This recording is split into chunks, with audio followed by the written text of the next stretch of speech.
Seeds will germinate just fine indoors. They don't take a lot of light. In fact, until they break the surface, most seeds don't require any light.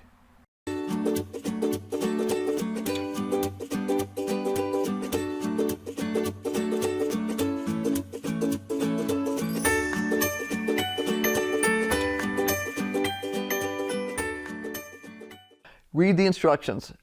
If your seeds say, don't cover, or cover lightly, it may very well be a type of seed that prefers to have exposure to light. So while there are lots of plants that it doesn't matter, there are other seeds that simply will not do anything if they don't have light, because they don't think that they're where they can grow. They don't think things are right. One of the things to look for when you're looking for seeds, again, if you're a beginning gardener, start really simple, radishes and spinach. And okay, after you have a few rounds of growing those things work out for you, go ahead and branch out to something more complicated. Right. I actually recommend that for your beginning gardener, things like tomatoes and peppers and stuff should just be bought as transplants at a nursery or box store. Yeah, we differ on that.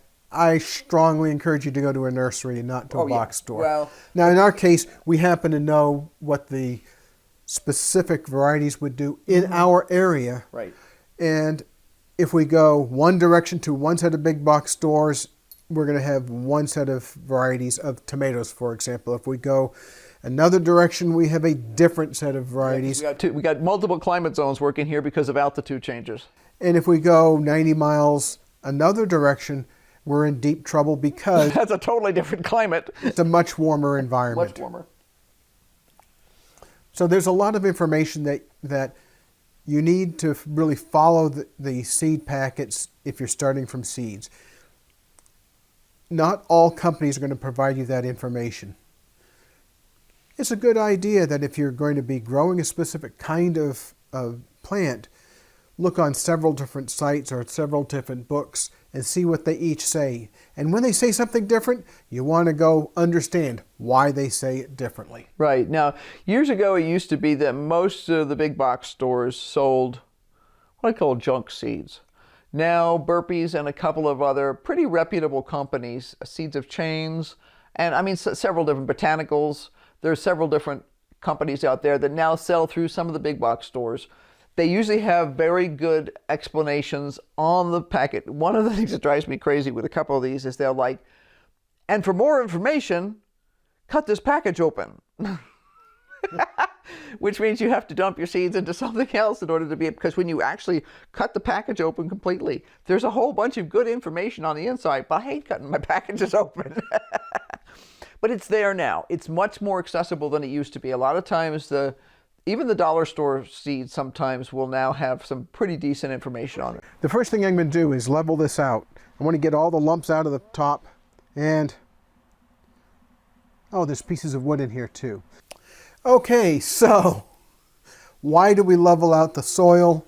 Whether it's in the greenhouse, whether it's in the raised beds we have, or in the pot that I was planting those radish and spinach seeds in the other day. Why do we do that? It's for water control. Your water is going to go downhill. That's a basic law of physics. We all figured that out playing with mud pies as small children.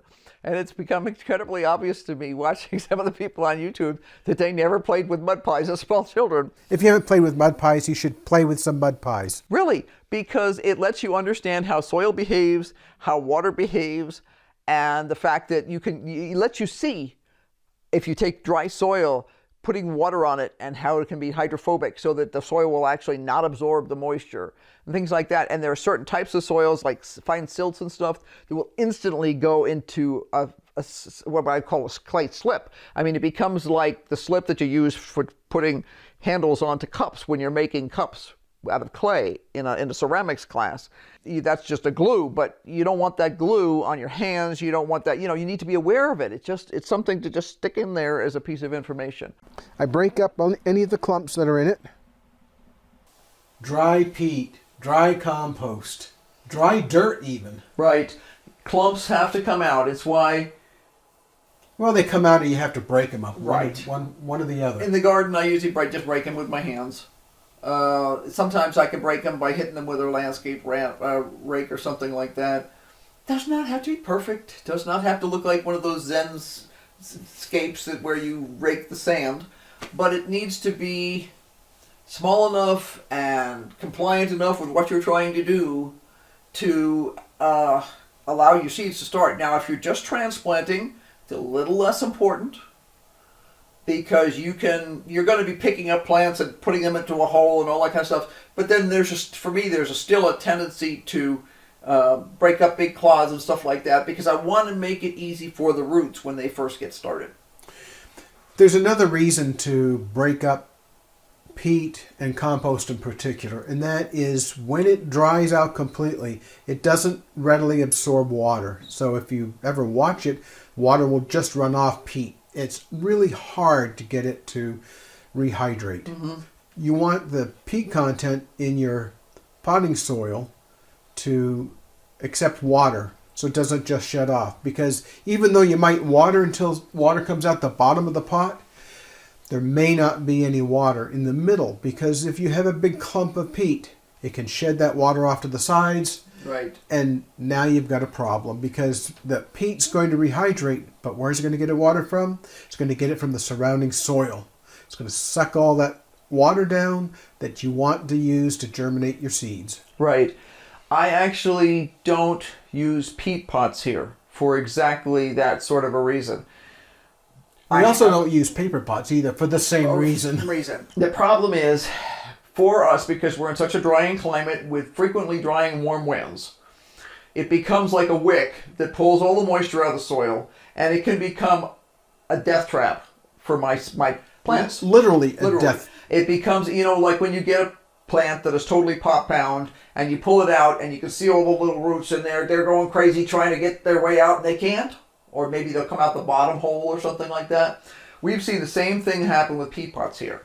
And I've used peat pots, I've used cow pots, I've used paper pots.